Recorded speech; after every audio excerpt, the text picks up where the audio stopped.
Exclusive inputs coming here on the right stand, shared by our security affairs editor Manoj Kumar Gupta. Is Punjab the new terror infiltration route? That's what we are forced to ask when we get these details. 7 infiltrations were seen along the border village of Punjab. Army and local police are now on high alert.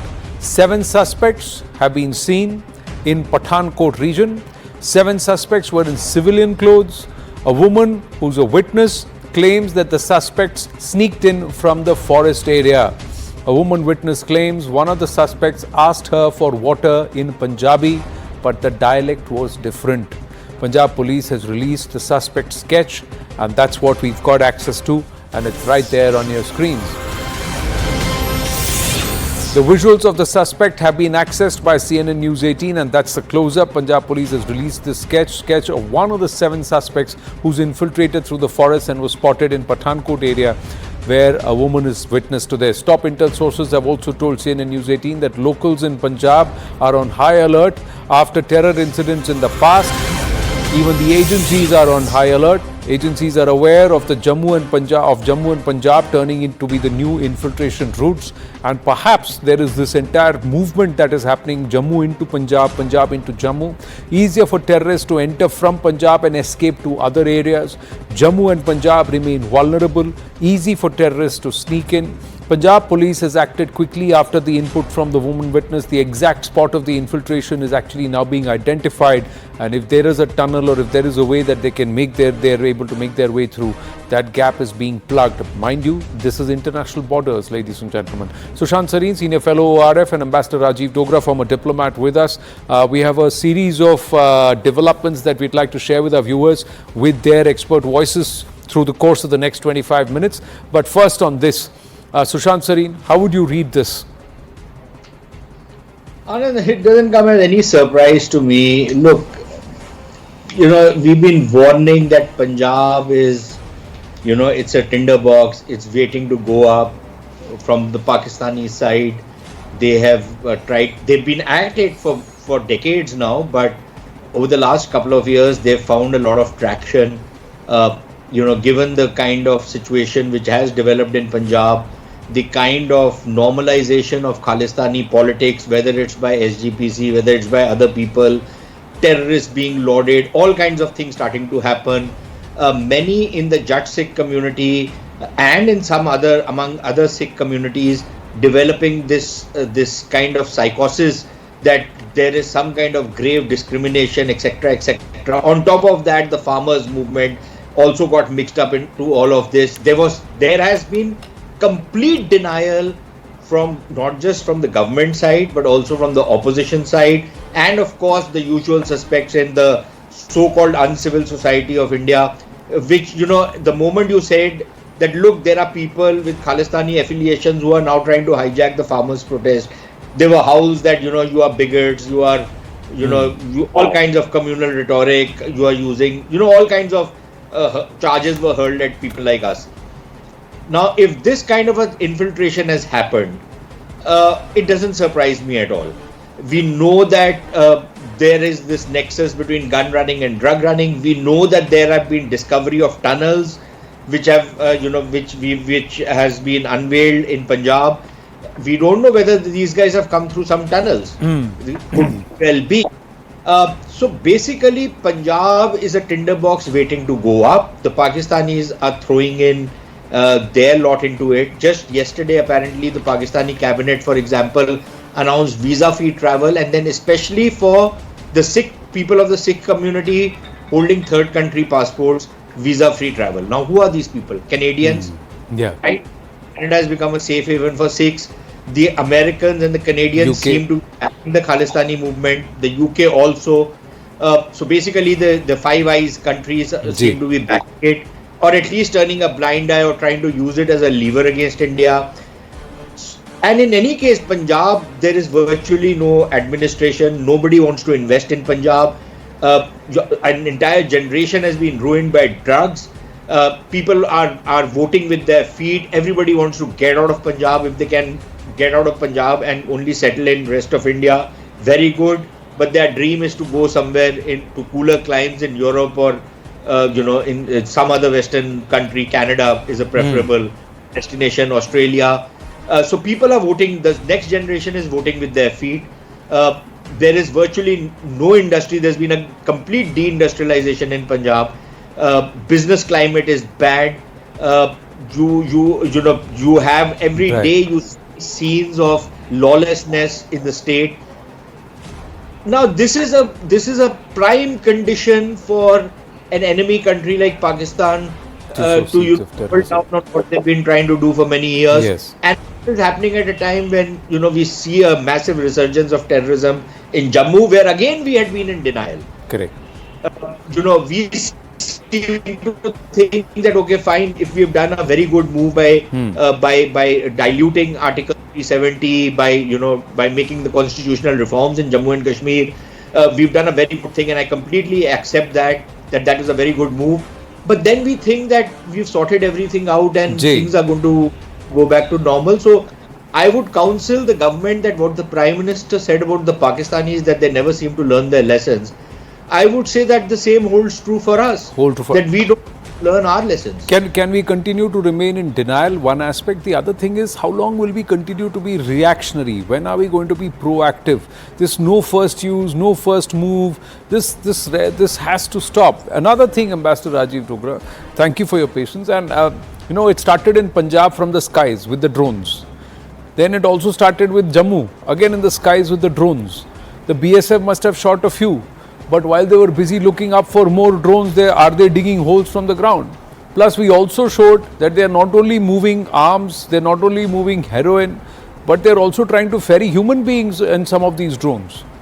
We have visuals of that also, where they are practicing whether they can carry a payload of say 50 kilos and what distance. And this is, as the crow flies, exactly about 30 to 40 kilometers. Those are some of the visuals that we had put out of these practice visuals where human beings were being dropped. And this is the practice visuals that have come in from Pakistan, where they're trying to ferry human being inside that drone. And you'll see that man drop in. It opens, a box opens and the person lands. It's a 10 foot, 10 foot jump, and this one is into water. If it is on soft grass, it's practiced. It's also possible. Yes, Ambassador Rajiv Dogra. Well, exactly. I think your question has also the answers.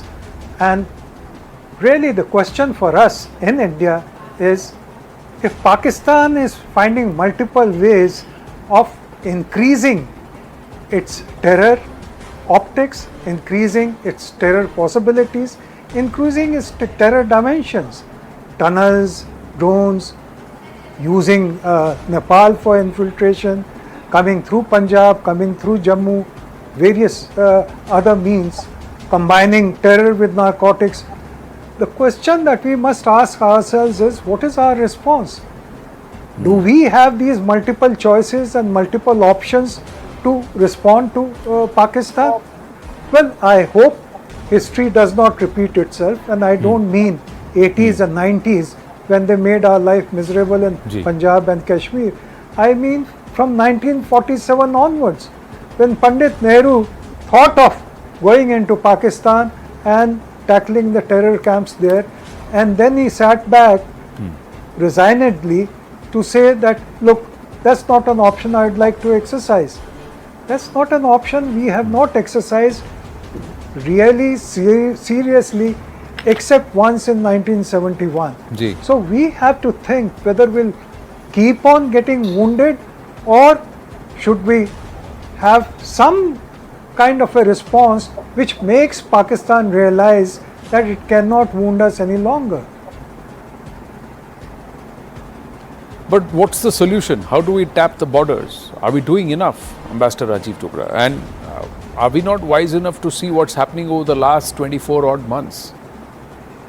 They were slow burning. Well, it was on a slow burn. Jammu and Punjab have been on a slow burn, and with Punjab they have very clearly, like Sushant Sareen pointed out, tried to bring the state to a level of deterioration where it is easy for any enemy to sow the seeds of rebellion, sow the seeds of terrorism, and send the state into a spiral. Exactly what they've tried to do in Jammu and Kashmir over a period of time, and one day everybody woke up to mass exodus and absolute reign of terror. And they've tried to do this in Exactly. Punjab in the past I also. think again we have to blame ourselves for this, because we saw it coming. The moment Americans left Afghanistan, Pakistan was free to turn its attention towards India. The only thing is Americans left very late, so Pakistan delayed its antics.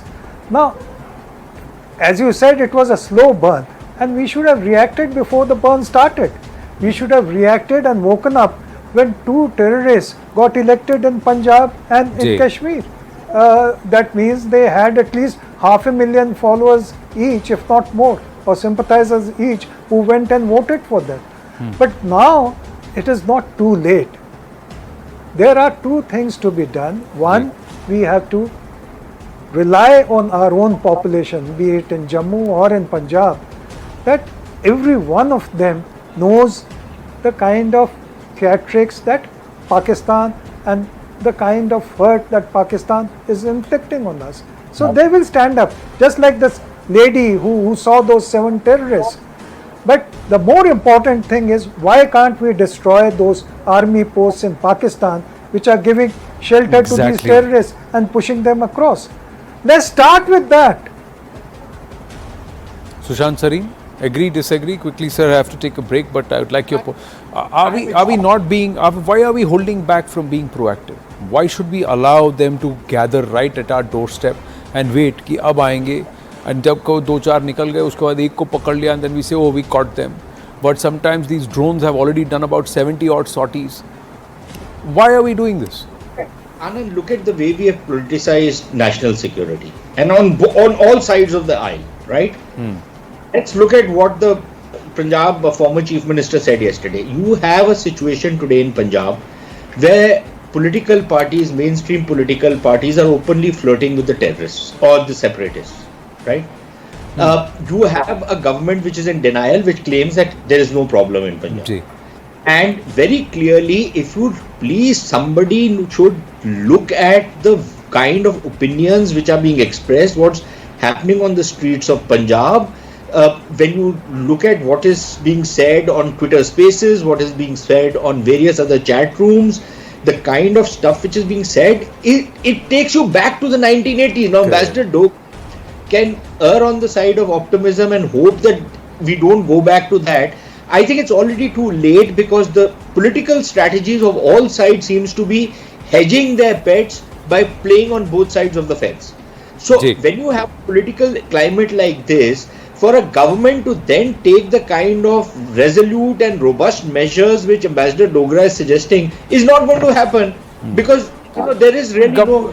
See, at some points in time, what happens is you got to rise above the politics and do what is in the interest of the nation. Now, right now, see, there is another tightrope walk that they've got to do. Even as we're looking at this entire Khalistan and this Kashmir Khalistan issue closer home, I've got to take a break. When we come back, we'll show you what they're doing in Canada, and we'll take this conversation forward, gentlemen.